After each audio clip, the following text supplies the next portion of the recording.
ابو ذر ایک جوڑا پہنے ہوئے تھے اور ان کا غلام بھی جوڑا پہنے ہوئے تھا۔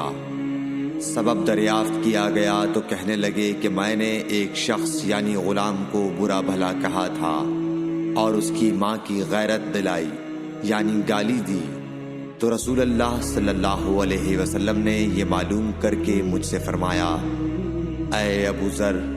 تو نے اسے ماں کے نام سے غیرت دلائی ہے، بے شک تجھ میں ابھی کچھ زمانہ جاہلیت کا اثر باقی ہے۔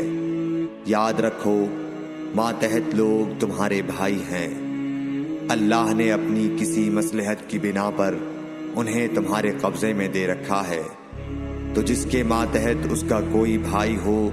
تو اس کو بھی وہی کھلائے جو آپ کھاتا ہے،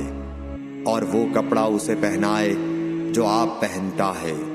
اور ان کو اتنے کام کی تکلیف نہ دو کہ ان کے لیے مشکل ہو جائے، اور اگر کوئی سخت کام ڈالو